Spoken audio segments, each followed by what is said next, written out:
Hello guys, இன்றைக்கி என்ன பண்ண போகிறோன்னா, ஒரு கிலோ சிக்கனை வச்சு சிக்கன் சுக்கா எப்படி செய்யணும்னு பார்ப்போம். இதுக்கு நான் 3 வெங்காயம் எடுத்துருக்கேன், 3 பீஸ் தக்காளி எடுத்துருக்கேன், வெங்காயம் வந்துட்டு 250 கிராமு, பச்சை மிளகா வந்துட்டு ஒரு 5 எடுத்து வச்சுருக்கேன். ஸோ எப்படி செய்யணும்னு பார்ப்போம். ஃபஸ்ட்டு இதுக்கு வெங்காயத்தை எப்படி கட் பண்ணுறது வெங்காயத்தை வந்துட்டு சைஸ் கட்டிங் பார்ப்போம். இந்த மாதிரி 1/2 கட் பண்ணிவிட்டு இந்த மாதிரி ஃபைனாக ஸ்லைஸ் பண்ணி எடுத்துப்போம். ஆனியனை நம்ம இதுக்கு டொமேட்டோ வந்துட்டு 3 பீஸ் சைஸ் பண்ண போகிறோம். ஸோ அதுதான் கரெக்டாக இருக்கும்.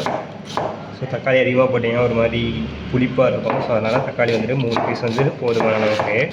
ஸோ ஃபஸ்ட்டு இந்த மாதிரி வெங்காயத்தை ஃபைனாக ஸ்லைஸ் பண்ணிப்போம்.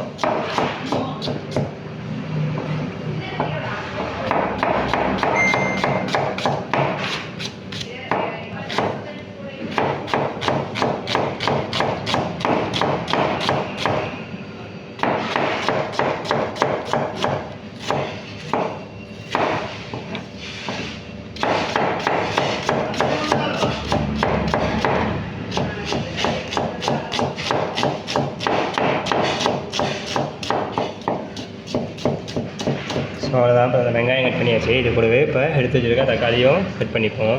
எப்போ தக்காளி கட் பண்ணாலும் சரி இந்த மாதிரி சென்டரை வந்துட்டு ரிமூவ் பண்ணிட்டு கட் பண்ணுங்கள். இல்லைன்னா அது வந்துட்டு குக் ஆகிறதுக்கு லேட்டாகவும் இல்லை ஒரு மாதிரி இருக்கும். ஸோ இதையும் இந்த மாதிரி ஃபைனாக ஸ்லைஸ் பண்ணி எடுத்துப்போம். இது வந்துட்டு ரொம்ப சூப்பராகவும் இருக்கும். ரொம்ப சிம்பிள் அண்ட் எப்படி சீக்கிரமாக செய்யறதுன்றது தான் இதோட பேசிக்கே. இப்போ டேஸ்ட் வந்துட்டு செம்மையாக இருக்கும். ட்ரை பண்ணி பாருங்கள் கண்டிப்பாக.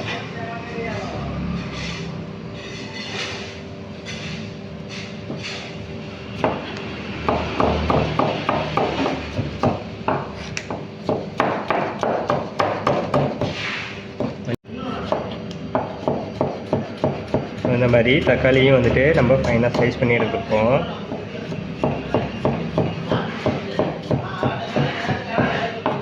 ஸோ இது கூட எடுத்து வச்சுருக்க பச்சை மிளகாயும் இந்த மாதிரி ஃபைனாக ஸ்லைஸ் பண்ணி எடுத்துப்போம்.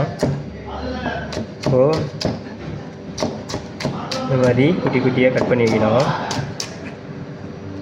அவ்வளோதான். இதுக்கு சிக்கனை நல்லா வாஷ் பண்ணிவிட்டு 2-3 டைமு இதுக்கு ஃபஸ்ட்டு மேரினேட் பண்ணணும். ஃபஸ்ட்டு இதுக்கு இது கூட ஒரு ஸ்பூன் அளவுக்கு தயிர் ஆட் பண்ணிப்போம்.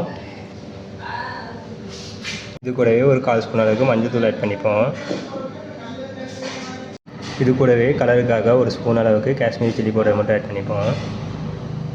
அடுத்து இது கூட ஸ்பைசிக்காக நார்மல் சில்லி பவுடர் வந்து ஆட் பண்ணிப்போம் ஒரு ஸ்பூன் அளவுக்கு. அடுத்து இது கூடவே ஒரு 1/4 ஸ்பூன் அளவுக்கு மல்லித்தூள் மட்டும் ஆட் பண்ணிப்போம். இதுக்கு சிக்கனுக்கு தேவையான அளவுக்கு ஒரு ஸ்பூன் அளவுக்கு இஞ்சி பூண்டு பேஸ்ட் ஆட் பண்ணிவிட்டு அடுத்து சிக்கனை நல்லா இந்த மாதிரி மிக்ஸ் பண்ணி மேரினேட் பண்ணி வச்சுப்போம் ஃபஸ்ட்டு. இந்த மாதிரி நல்லா தயிர் மசாலா எல்லாம் ஒட்டுக்கா மிக்ஸ் ஆகிற அளவுக்கு மிக்ஸ் பண்ணிப்போம். ஸோ இந்த டைமில் கொஞ்சமாக இது கூடவே சால்ட்டும் ஆட் பண்ணிப்போம். ஸோ இப்போ இது கூடவே சால்ட்டும் தேவையான அளவுக்கு ஆட் பண்ணிவிட்டு சிக்கனை வந்து நல்லா மிக்ஸ் பண்ணி கொஞ்சம் நேரம் மேரினேட் பண்ணிப்போம். இதே சைடில் நம்ம அடுத்தது கிரேவி எப்படி செய்யறது பார்ப்போம் வாங்க. இப்போ பார்த்திங்கன்னா நல்லா சிக்கன் மசாலா எல்லாம் மிக்ஸ் ஆகி வந்துட்டு அடுத்தது என்ன பண்ண வச்சுருவாங்க. ஃபஸ்ட்டு அடுப்பில் கடாயை வச்சுட்டு ஃபஸ்ட்டு இதுக்காக ஒரு 150 ml கிட்ட ஆயில் ஆட் பண்ணிப்போம். இது சன்ஃப்ளவர் ஆயில் தான் யூஸ் பண்ண போகிறோம். இப்போ பார்த்தீங்கன்னா ஆயில் வந்துட்டு ஹீட் ஆகிடுச்சு. ஃபஸ்ட்டு இது கூட ஒரு 1/4 ஸ்பூன் அளவுக்கு பெருஞ்சீரகத்தை ஆட் பண்ணிப்போம். பெருஞ்சீரகம் நல்லா பொரிஞ்சதுக்கப்புறம் ஃபஸ்ட்டு வெட்டி வச்சுருக்க பெரிய வெங்காயத்தில் கூட ஆட் பண்ணிப்போம்.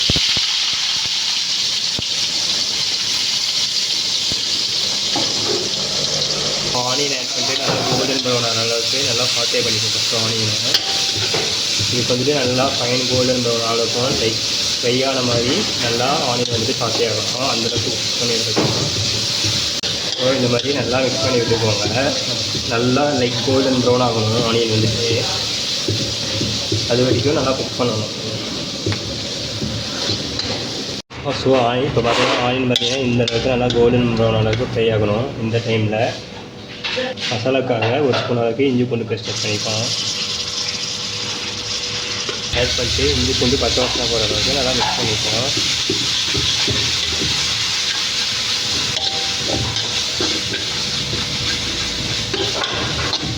உடனே இஞ்சி பூண்டோட பச்சை வாசனை வந்து போயிட்டு இந்த டைமில் வெட்டி வச்சுருக்க பச்சை மிளகாய் இது கூட ஆட் பண்ணிப்போம்.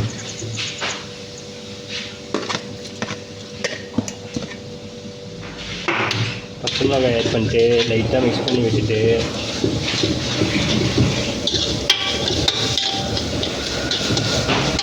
இப்போ நம்ம மிக்ஸ் பண்ணி வச்சுருக்க சிக்கனை இது கூட ஆட் பண்ணிக்கலாம். மிக்ஸ் பண்ண ஃபுல் சிக்கனையும் இது கூட ஆட் பண்ணிவிட்டு நல்லா மிக்ஸ் பண்ணி விட்டுப்போம்.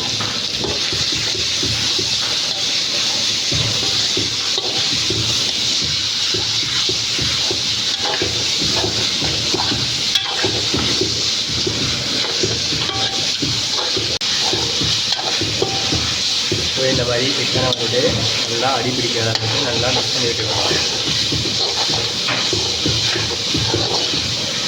நல்லா சிக்கன் வந்து 50% வந்துட்டு நம்ம தண்ணி விடாமல் பண்ணலாம்.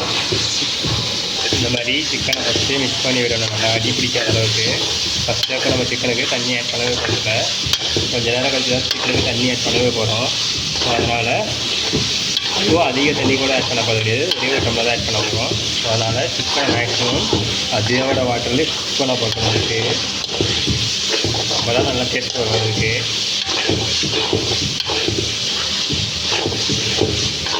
ஸோ இப்போ லைட்டாக தக்காளியை போட்டுட்டு நல்லா லைட்டாக மிக்ஸ் பண்ணி வச்சுட்டு மூடி போட்டு விடுவோம் கொஞ்சம் நேரத்துக்கு. ஸோ இப்போ நம்ம விட்டு வச்சுருக்க தக்காளியும் இது கூட இப்போ ஆட் பண்ணிப்போம்.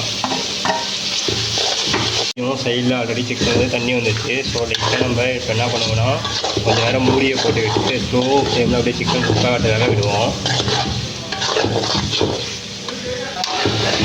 ஸோ இப்போ மூடியை போட்டு கொஞ்சம் நேரம் ஸ்லோ ஃப்ளேமில் வச்சு சிக்கன் அதுவாக வீட்டுக்கு இருக்கும். இப்போ பார்த்தீங்கன்னா சிக்கன் மூடி போட்டு மிக்ஸ் ஆகிடுச்சு. ஸோ இப்போ வந்துட்டு ஓப்பன் பண்ணி எப்படின்னு பார்ப்போம். ஸோ பார்த்தீங்கன்னா தெரியும், நான் கொஞ்சம் கூட தண்ணி விடவே இல்லை. இப்போ சிக்கனுக்கு தண்ணி வரும் நான் சொன்ன மாதிரி. ஸோ அதுலேயே குக் ஆகிடும் சிக்கன். நம்ம தண்ணி எக்ஸ்ட்ரா விடணும் அவசியம் இல்லை, தேவைப்பட்டால் ஒரே ஒரு டம்ளர் விட்டு விட்டுப்போம். ஸோ இந்த டைமில் உருவி வச்சுருக்க கருவேப்பிலை மட்டும் இது கூட ஆட் பண்ணிப்போம். ஸோ இந்த மாதிரி கருவேப்பிலை ஆட் பண்ணிவிட்டு நல்லா மிக்ஸ் பண்ணி விட்டுருவோம். ஸோ இந்த டைமில் லைட்டாக சிக்கனுக்கு தண்ணி மட்டும் ஒரே ஒரு டம்ளர் அளவுக்கு ஆட் பண்ணிவிட்டு லைட்டாக மிக்ஸ் பண்ணி விட்டு மூடி போட்டு அதை மிக்ஸ் பண்ணுவோம். தண்ணி விட்டுட்டு இந்த மாதிரி லைட்டாக மிக்ஸ் பண்ணி விட்டுட்டு ஒரு எக்ஸ்ட்ரா ஒரு 5 மினிட்ஸ் மட்டும் குக் பண்ணிடுவோம். சரி, அப்பப்போ இப்போ பார்த்தீங்கன்னா தெரியும் நம்ம போட்ட தக்காளி எல்லாமே கரைஞ்சிட்டு. ஸோ இல்லை ஒரு 5 மினிட்ஸ் குக் ஆச்சுன்னா சிக்கன் வந்து ஆல்மோஸ்ட் குக் ஆகிடும். அவ்வளோதான், நம்ம சிக்கன் சுக்கா வந்து ரெடி ஆகிடும்.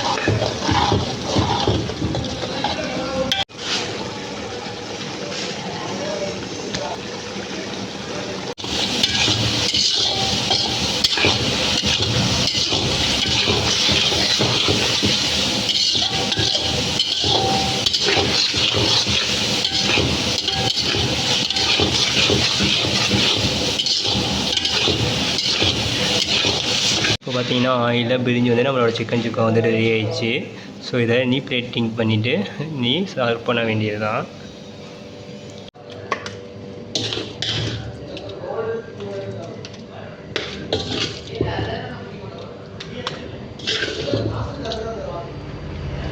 பார்த்தீங்கன்னா பியூட்டிஃபுல்லாக நம்மளோட சிக்கன் சுக்கா வந்துட்டு ரெடி ஆகிடுச்சு. ஸோ ரெசிபி பிடிச்சுன்னா லைக் பண்ணுங்கள், ஷேர் பண்ணுங்கள், கமெண்ட் பண்ணுங்கள். தேங்க்யூ ஸோ மச் ஃபார் வாட்சிங் மை வீடியோஸ்.